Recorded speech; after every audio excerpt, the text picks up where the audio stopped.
think business is, for me personally, all about solutions. There's just problems. Some days it's small, some days it's big. Usually it's a combination of the two. Solutions. Or just giving answers at least, because no decision ultimately would be a decision. And you've got the resilient side of things from a military background. Talking off camera a minute ago about how many businesses fail in that first year. What have you come up against as sort of a major obstacle, if you like, and what's kept you going? I find comfort outside my comfort zone. So when I'm sat in it, that's a day of anxiety for me if I'm sat doing something that hasn't quite tested me, that hasn't pushed a new limit. So you said that you guys weren't business people before you transitioned into doing ThruDark. How did you find that journey of becoming a founder? Lots of people, unfortunately, I find nowadays are just too impatient and not understanding that you start a business or a brand and you're in for the long haul. You're in for the long run, and you have to have that conversation early with yourself, with your family, with your friends, with co-founders. What is the worst investment you've done from your business? So like the biggest waste of money? If you've got an idea and you're passionate enough about it and you've taken that leap of faith, I think you've just got to have that dog mentality, that resilience, and back that initial idea that made you take that step. I think the hardest decision actually I've ever made was just making that leap, and then once I was in it, there was no looking back. And we wrote everything down. Look, we weren't business people, myself and Louis, but we knew how to plan strategically, sort of operationally, to the minute detail. Whiteboard, beautiful 5-year plan, and COVID hit. And that was not on the whiteboard. The most important question of the whole show. What is your one founder's code? Harvey Armstrong, Anthony Stazicker, aka Staz. Thank you for joining us on Founders Code. Thank you for having us. Great pleasure. Yeah. Thank you. Okay, I'm going to start with some quick fire questions. Okay, Staz, what is the worst investment you've done from your business? So like the biggest waste of money? God, there's a couple of examples really, but mainly around product. But yeah. Sometimes you have to take the punt. You don't know what's going to work, or sometimes typically if you think it's a good product or a good idea, but we've had a few of those where we think it's great, but actually doesn't land well with the consumer. It's a product failure. Product Trial and error. I bought a double-decker bus, which I didn't properly check, and the shaft was like just not secured. So basically we've got a London black taxi, which we've converted into like a bar to pour pints. So like the roof lifts up. It's quite a nice like London-centric like asset, that's cool. like promotional asset that we bring down to like events, festivals, pubs. But the bus, I was like down at the yard where we bought the taxi, and this bus appeared, which had already been like half kitted out into like a bar. So I was like, well, this is a sign, isn't it? And one of those like instinct kind of gut things, which I have to have it. And it was quite cheap, like you would be surprised, it's quite cheap to purchase, but actually then the kit out cost. And then, so we did it all glammed up. There's like a lounge on the top, like bar downstairs, and we drove it around to festivals, and then it just like cracked on the motorway, the tyre blew out, and just like, it's been this thing that we just spent so much money on and used like twice. So that was a bad one. And I should have looked at like, I should have got, less excited, a bit more diligence on that one. But Yeah, but your gut was leading on that one. Yeah. Early morning, or are you a night owl? I'm a night owl, yeah, but I try and be both. But like if I was just going to default mode, I'm a night owl, yeah. Yeah, I'm the same for sure. Night owl, yeah. Yeah, I'm a night owl too. What's your daily non-negotiable? Like what's one thing you have to do every day? I feel like you might say the same as me, but mine's gym, or a bit of fitness, bit of movement. Yeah, some form of movement or gym, or kind of looking after myself. So typically gym. Do you have a morning routine? Because we're all sort of agreeing on the night owl side of things, but when do you fit the fitness in? So counter to that, mine's in the morning. So typically wake up around 6:30 and then get breakfast straight to the gym for around 7.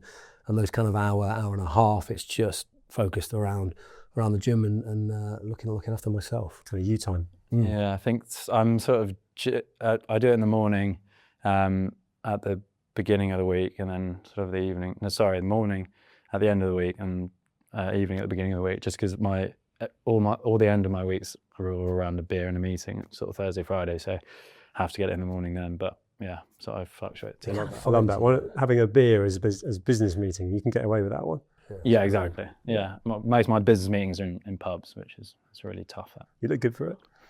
Have you guys had like a role model, like when you first started your business, or like a role model now? Like you both have product-focused businesses. Is there someone that you like look up to, or you sort of try and copy? I don't think it's more outward looking into the brands. Yeah, we take sort of inspiration from different brands, but I think more of a role model perspective. It's probably, I think you might know him, Steve Clark from from down south. He was a friend first and foremost, and heard about me and Louis, the other co-founder of the business, when we were leaving the military in 2018. Like all good plans are formulated over too many beers. He sort of asked, what the future intentions and plans was for the business, and he sort of got excited. We told him a little bit more about the idea and the concept and the why, I guess, and our kind of credibility and authenticity in that world and that space. But we knew nothing about business, whereas Steve's, a very successful entrepreneur, multiple businesses, scaled, exited. So for me, it was just sort of sticking very closely to Steve and his kind of expertise, I guess. And he's been there all the way from the beginning as the founding investor. Wow. And we still remain friends, more importantly. I don't think I've had kind of a someone I've looked at and been taking advice from, but I've kind of looked at case studies of other beer brands that have kind of gone on and disrupted the industry and broken new ground and kind of I guess pieced together all the success stories or parts of from each of them and kind of paints my own picture, but no individual per se. So I don't really have an answer. So no role model. No role model, just my dad. Your role models now Writing your own yourselves, then, right? rules. And you've both broken into industries, right, that are hard to crack. Creating a beer. How many people have said that in a pub with a pint of beer? I'm going to create my own. You've done it. And then we're all into fashion. We're all wearing clothes of some sort. We should be. And you've broken into that industry and smashed it. What's the why for both of you behind the business? For me, it's a bit cliche, but it really is passion. Like, I'm a beer drinker through and through. I love it. I'm a social animal. I like being out and about from my young sort of uni career into my young professional career. I used to be an accountant at PwC, so big sort of U-turn into reality TV and entrepreneurism. But beers revolt, very heavy sort of influence in that world. And then I'm into my health, my wellness, my sport. So I just found that beer was so conflicting to that lifestyle, just trying to, live an enjoyable lifestyle, go out with your mates on the weekend, enjoy those celebratory moments, and still trying to stay, in shape and feel good as you can on that Monday morning. But, beer is very conflicting to that. So I need to go out and create one that aligned more to my lifestyle. And, I could go out and kind of, I guess, have my cake and eat it and find that balance more. So went out and was like, right, I need to create a beer that's better, and turns out quite a few other people are looking for that. So yeah. Mate, you mentioned conflicting. I'm now thinking I started with the wrong thing because I love beer too. Ours was slightly different. So myself and Louis, for me personally, I spent the best part of 13 years in the military, 3 in the Royal Marines, 10 in UK Special Forces, and left towards the back end of 2018. We'd operated and thrived in some of the world's most inhospitable conditions and places, from the Arctic, the desert, the jungle, and clearly clothing was instrumental in all of those environments. We knew how important it was. And as we were leaving, actually, we sort of coming up with the ideas, typically people with our skill sets. I'm a sniper, a demolitions guy, multiple combat tours, all that kind of stuff. And guys generally sort of segue into private security jobs, well paid. And we did a bit of that working for Super Bowl and some high clients and stuff. And that's not necessarily what sort of ignited my soul anymore. And I was happy to sort of turn the page. I had the best career in the world in my perspective, but it was also probably the most selfish job as well. Took its toll on former marriages and relationships, and I was ready to leave. I was sort of 33, still felt like I had plenty of gas still in the tank. And actually we were parachuting out in America in Blythe, so middle of nowhere in the desert, just back to back parachuting. We got out there for the weather so you can just get all the jumps in. And I exited the aircraft at night. It was a full mission profile jump, all my kit and equipment on oxygen. And as I'm leaving, nothing to do with my bad exit, but I had a malfunction, which is pretty bad. So my parachute wasn't forming above me as it should, it like a bag of washing. And I sort of, to add insult to injury, my high performance jacket, I won't mention the brand, the sort of zip broke on that. It was flailing, flapping me, it hitting me in the face. And I managed to obviously pull my reserve, and then ironically, I had one of the best landings I've ever had, but nobody there to see it because I was 600 meters short of the designated drop zone.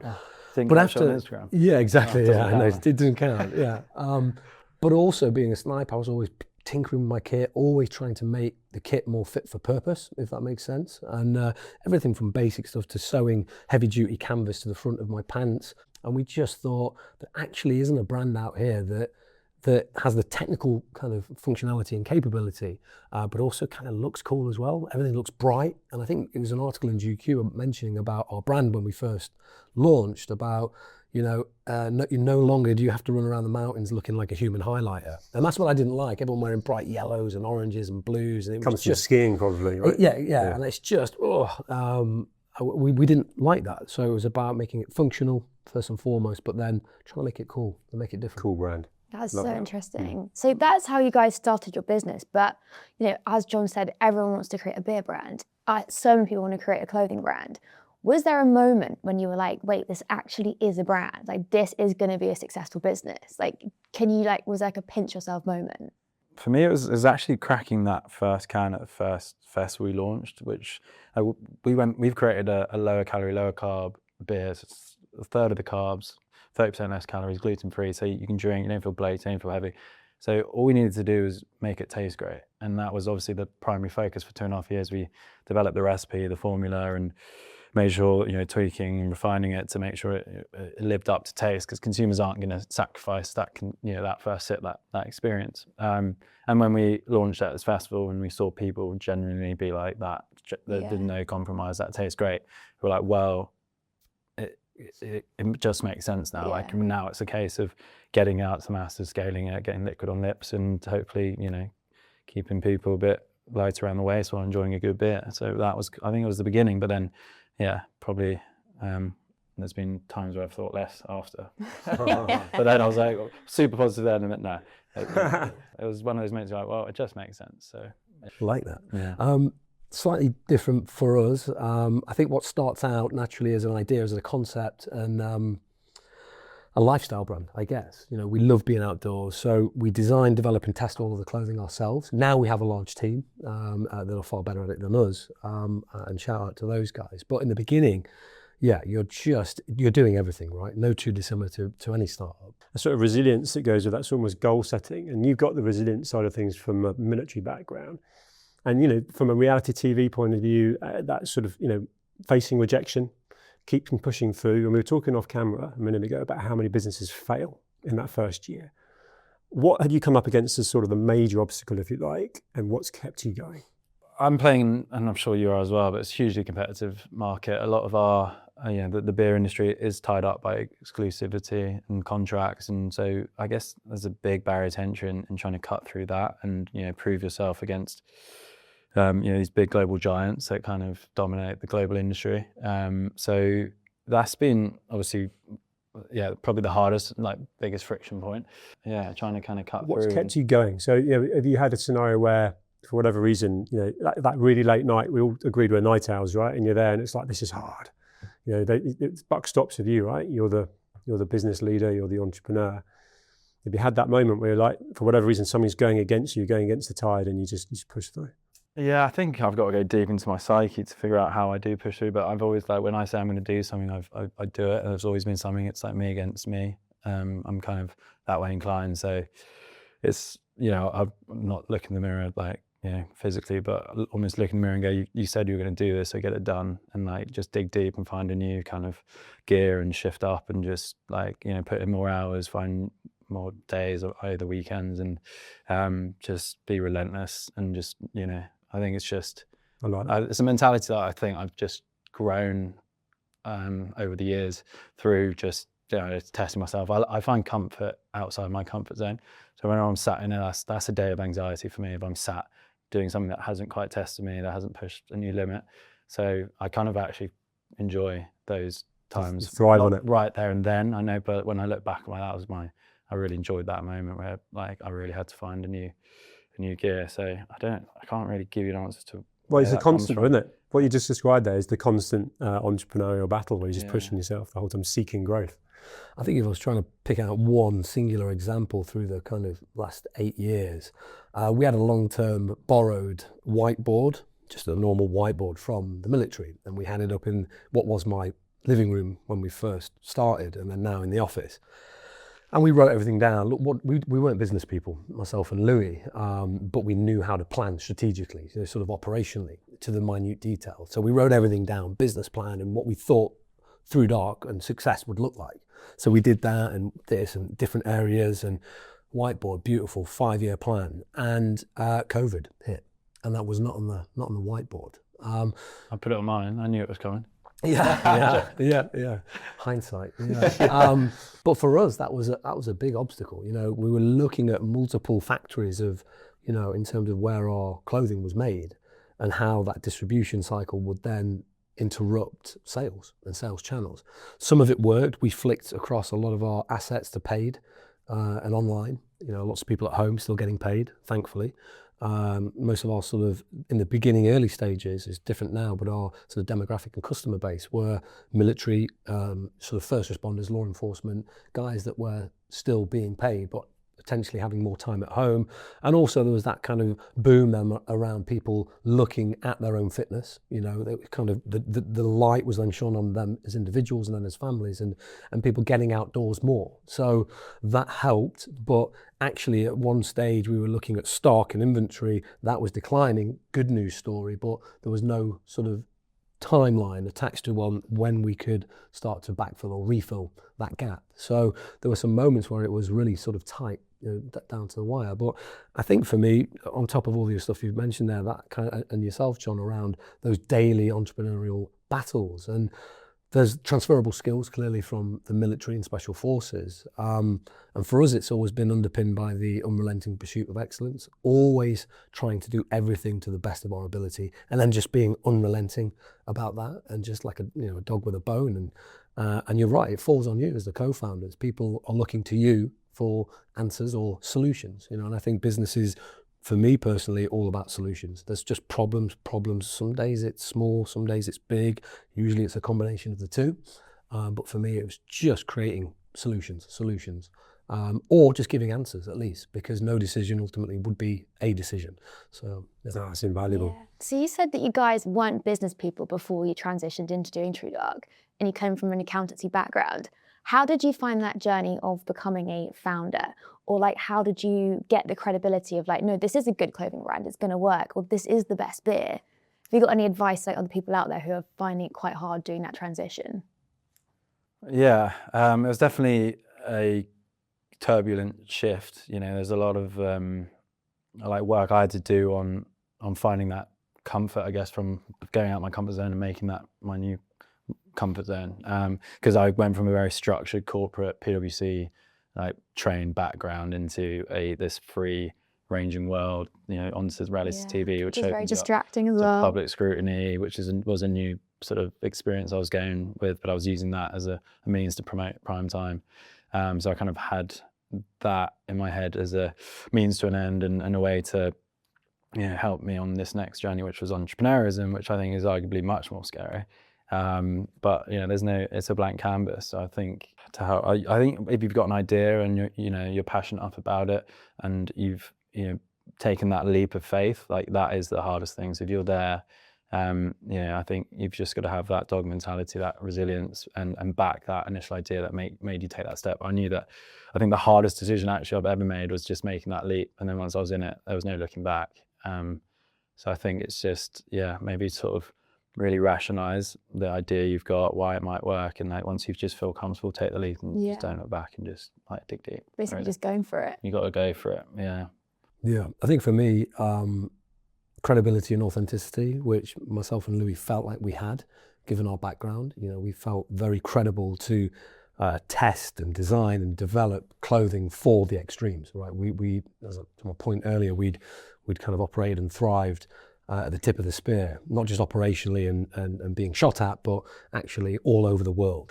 And then the next one for me is surrounding yourself with good people, the right people, because as you mentioned earlier, most businesses do fail, and that's difficult for a lot of people. You can have as much energy and passion as you want, but if it's not landing or not sticking, you need good people around you to maybe pivot your idea, or say fold and move to something new or something different, because there's no point blindly running into the fire, into the flames with passion, because that only, for me personally, only gets you so far. So yeah, there's a couple of points there that I'd lean into. One thing that I would say parallels both those sort of answers is almost the sort of personal brand that links into the businesses. So you've got the track record and the sort of credibility, if you like, to then be saying, well, that story with the jacket failing, to then like, I'm going to make sure it doesn't happen to someone else in the future. Your enjoyment and passion of beer to try and actually create something that more people relate to. How have you gone about almost that sort of brand advocacy and growing a community element, which you both have done and are doing? And how entwined is the personal brand, if you like, into that, the backstory? You know, we're looking to work with, I guess, like-minded people to myself, my co-founder Sam. We're both beer lovers, like our social side of life, and into our fitness and health. So, working with athletes at the moment, like Henry Slade and Ben Duckett, England cricketer, England rugby player. We're kind of trying to work with, I guess, advocates who embody that lifestyle. They work hard, play hard. Like we work with sort of fitness influencers who, or you can see on the weekend, they also go and have a good time. They're at the festivals, but they rock up on Monday, like, how have you still got a six-pack, mate? And those are kind of, yeah. So I like that. Yeah, sort of tapping into that world of advocacy. Yeah, I think for me, it's living and breathing your own brand. You're not a snake oil salesman, and people see straight through that. And how can I do that? For me personally, it's not just standing by the kit, it's standing in it. So recently climbed Everest about 3 months ago, and people see.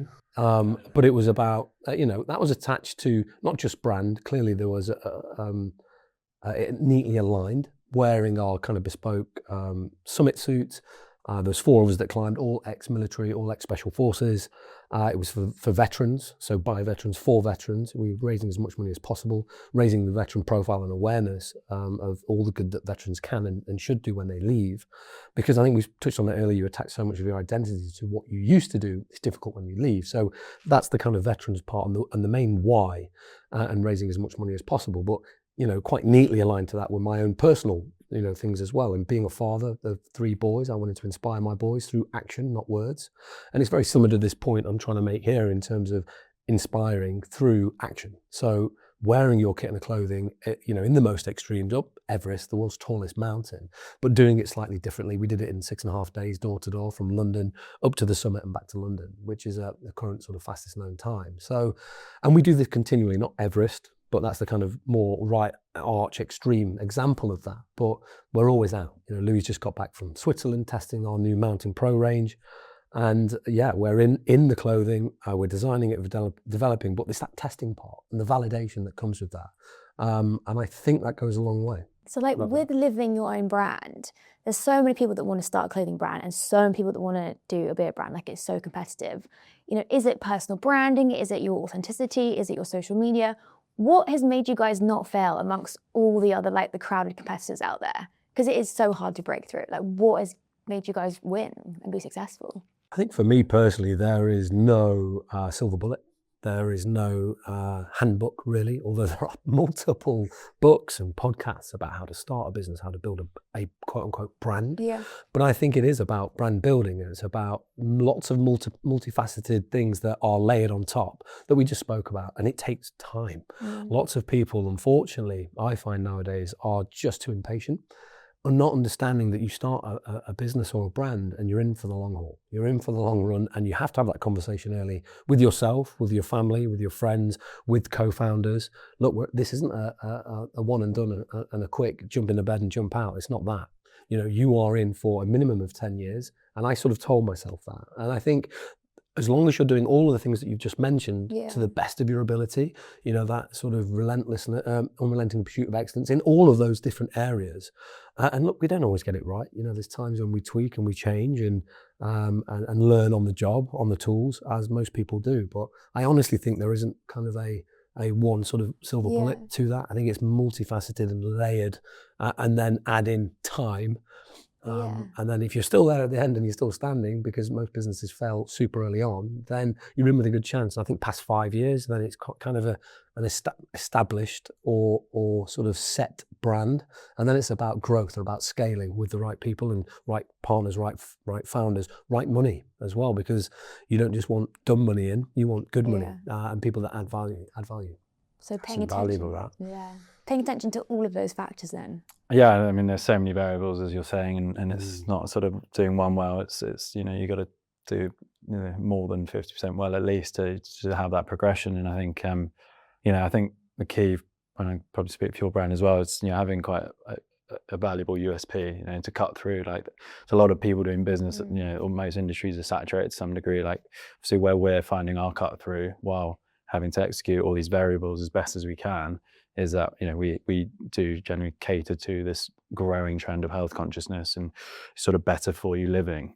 So there's no one really out in the UK doing that. So that's where we're finding our success, actually offering something aligned to, you know, macro movements, but equally we wouldn't be here if we weren't executing the variables that we've discussed like well enough. Yeah. And we're always trying to find like every day how we better them and strive for excellence within each kind of, I guess, department, each individual kind of layer within the P&L and everything that feeds up to that. And the variables change actually as you grow a business. Like the variables are so different when you first year to the third year in scaling. Yeah. Just so you've got to stay on it, right? I mean, we often get asked what's the why behind the program, and it's anyone aspiring, wants to be an entrepreneur, founder, listening to two guys that are putting proper graft in, right? It's not going to happen in the first 6 months or a year, and how many people essentially give up in that time, right? It's a good point, and we've sort of mentioned it, but to labour it, because it is an important point. I think we're 8 years in, and I sort of turned up earlier. How are you feeling? Tired. And honestly, I won't sort of sugarcoat it. I'm just bouncing everywhere, meetings, podcasts, out to the factories, testing, Everett climbing. There's always something you guys could be doing, right? There's always something you could be tweaking, working on. And even when you're not physically doing the cognitive load is still heavy because you're still thinking about everything else, and then having to deal with all the day-to-day as well. So I'm not selling it, but it is. But it's not for everyone. That's the thing. The trade-off is it's yours and it's your business, and that's beautiful. It's super fulfilling, it really is. But yeah, it is relentless. It is non-stop. The to-do list gets bigger, not smaller, and it's a bottomless to-do list. There is no switch off, at least. You're both stimulated by the growth, you can tell. And you've both brought yourselves here today, which we're super grateful for. And I'm conscious of time. We have a very important final question to ask you, Beth. The most important question of the whole show. What is your one founder's code? So what's your one piece of advice that you would give to anyone starting a business or doing a business or who already has a business? So for me, I've sort of mentioned it throughout the interview. If I had to pick one, it would be the unrelenting pursuit of excellence. I mean, it's a bit annoying because it's the same one. You know, we strive for better every day. Raise the game is our tagline, and it's about finding being a better version of yourself and being a better version of as a company day by day. Can you advise that? Just be better every day. Yeah, it's a consistent message. Two guys out there pushing, hustling. And grafting. And I think, if anyone was watching or listening, and we always selfishly say it's a pleasure for us to literally learn lifetime with you guys. That's a really important message. Keep pushing and have that passion. I think don't start something without the passion is important. You've got your Pilates, you love it, right? You can fill a room with hundreds of people and you're going to keep doing it because you enjoy it. And then I guess the tough times, you see it through, which is what you guys are doing. Yeah, I think it's that compound interest model where, if you're just doing a little bit more every day, a little bit better, you'll look back, and I think to the point of patience, like you want to just come out the gates fast and furious and and think you're going to change the world in days, but you actually look back and you've actually come a long way, and you without even realizing it. And I think it's just stacking. And, it's important to hear that. The best. Well, guys, thank you. You made time in your busy schedules to come and talk with us, and we've loved it. It's been great. Yeah, it's been an absolute pleasure. Cheers, guys.